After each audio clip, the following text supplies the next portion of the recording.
Hello friend, welcome to our YouTube channel economics study point. इस video के माध्यम से मैं प्रेजेंट करूंगा December 22 term end examination course code MEC 103, ठीक है, जिसका टाइटल है क्वांटिटेटिव मेथड। उसका एग्जामिनेशन आज क्वेश्चन का मैं सलूशन प्रेजेंट कर रहा हूं।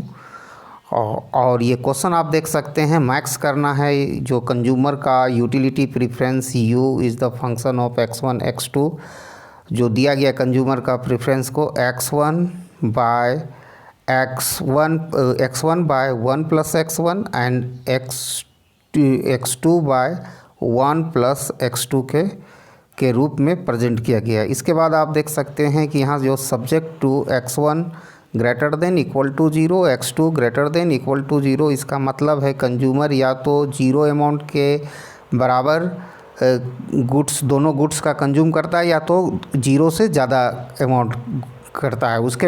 उसके बाद आप देख सकते हैं ये P1 x1 P2 x2 less than equal to 1, इसका मतलब है कि वो 1 रुपीज़ से बराबर या उससे कम दोनों गुड्स पर वो अपना पैसा एक्सपेंड करता है, ठीक है, स्पेंड करता है।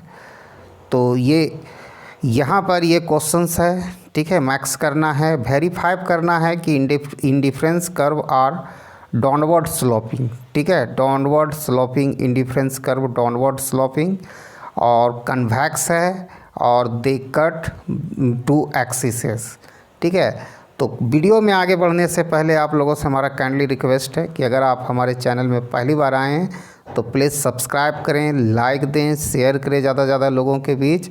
और इस वीडियो में स्टेप बाय स्टेप मैं सलूशन प्रेजेंट करने का प्रयास करूंगा। अगर किसी लोगों को नहीं समझ में आएगा तो कमेंट करेंगे, हम वीडियो वाइट बोर्ड पर भी सलूशन मैं प्रेजेंट करूंगा। तो पढ़ते हैं वीडियो की ओर। तो सबसे पहले आपको यहाँ करना क्या है, इसको लैग्रेंजियन मल्टीप्लायर मेथड में सेटअप करना है, चूँकि ये मैक्सिमाइजेशन का प्रॉब्लम है। तो z equal to x1 1 plus x1 plus x2 1 plus x2 plus lambda 1 minus x1 P1 x1 minus P2 x2 किया। और इसको क्या करना है कि आपको पार्शियल डेरिवेटिव लेना है z का, ठीक है, z का पार्शियल डेरिवेटिव लेना और इसको सेट करना इक्वल टू 0। तो आप लोगे पार्शियल डेरिवेटिव आनी चाहिए। तो पार्शियल डेरिवेटिव यहाँ पर हम कोसेंट रूल अप्लाई करेंगे, क्योंकि यहाँ पर जो फंक्शन है x1 बाय 1 प्लस x1, तो यहाँ पर आपको सबसे पहले ये चीज़ करनी है कि आप x1 के रिस्पेक्ट में ले रहे हैं तो x2 1 प्लस x2 तो 0 होगा इसकी पार्शियल डेरिवेटिव, और यहाँ से लैम्डा वाला जो ब्रैकेट में है वहाँ से P1 आएगा माइनस P1। तो ये इस तरह आप पार्शियल डेरिवेटिव लोगे तो एक इक्वेशन आएगा 1। उसी तरह सिमिलरली आप x2 के रिस्पेक्ट में पार्शियल डेरिवेटिव लोगे तो आपको एक दूसरा इक्वेशन मिलेगा 1, ठीक है, 1 by 1 plus x square bracket ये वाला इक्वेशन मिलेगा, ठीक है। उसके बाद अगेन आपको क्या करना है, इसकी z का पार्शियल डेरिवेटिव लेना है लैम्डा के रिस्पेक्ट में। तो आपको वेरी सिमिलर थर्ड इक्वेशन मिलेगा ये P1 x1 plus P2 x2।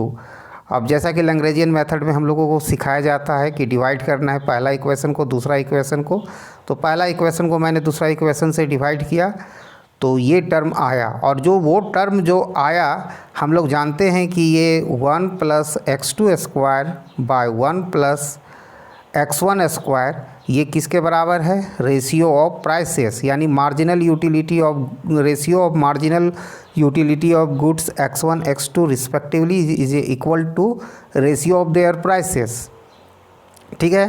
तो रेशियो ऑफ देयर प्राइसेस हम लोग जानते हैं। तो इसके बाद हम लोग मूव करेंगे कि आप एक यूटिलिटी फंक्शन है, वो दो चीज़ का फंक्शन है, दो गुड्स का इस सिमिलर x1 x2 का, इसका टोटल डिफरेंशियल लेंगे। तो यहाँ पर एक चीज़ इंपॉर्टेंट है कि जो इंडिफरेंस कर्व क्या होता है, it is a combination of two goods giving equal level of satisfaction to consumer, यानी जो इक्वल लेवल ऑफ सेटिस्फैक्शन यानी 10 यूटिल 15 यूटिल, यानी u इज़ द कांस्टेंट जिसके कारण टोटल डिफरेंशियल लेंगे तो u का 0 होगा।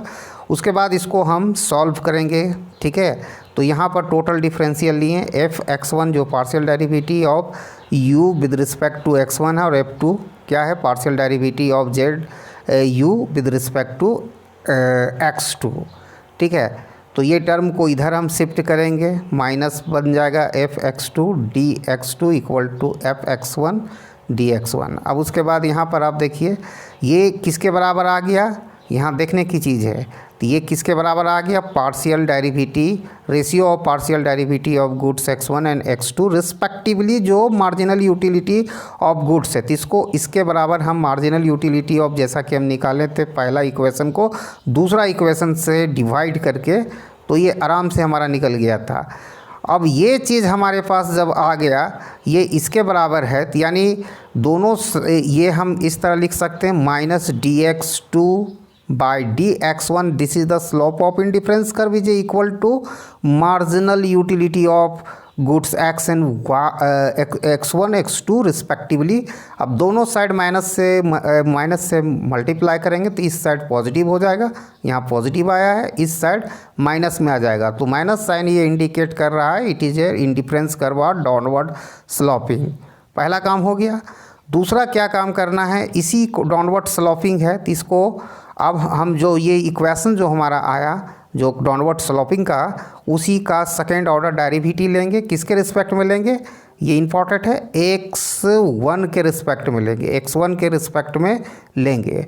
तो ये जैसे ही हम लेंगे तो ये हमारा जीरो को मैंने सॉरी माइनस को साइन को मैंने बाहर रख दिया, तो अंदर लिए, जहाँ पर हमको यहाँ कौन सा रूल अप्लाई करना पड़ेगा, क्वाइसेंट रूल और चैन रूल एक साथ।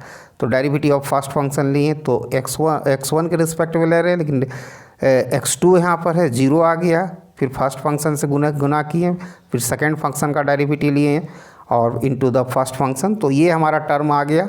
तो माइनस में आ गया, माइनस इंटू माइनस प्लस हो गया, और जैसे ही हमारा second order derivative greater than zero आएगा तो इसका मतलब indifference curve are convex to the origin.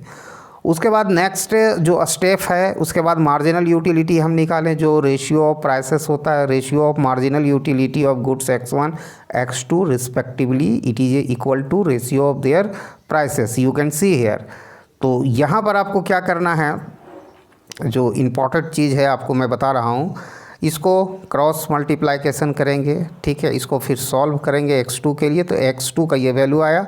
Similarly इसी इक्वेशन को फिर हम सॉल्व करेंगे x1 के लिए, तो ये एक इक्वेशन आया।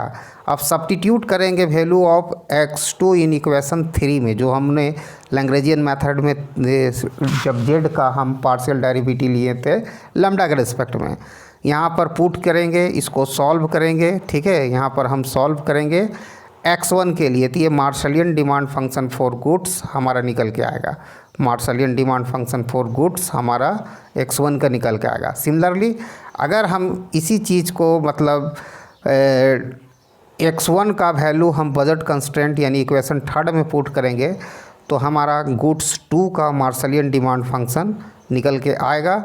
अब यहाँ पर है इम्पॉर्टेंट चीज़ है, जब इंडिफरेंस कर्व कट करता है किसी भी एक्सिस यानी x1 एक्सिस को, तो consumer is a consuming zero amount of goods x2।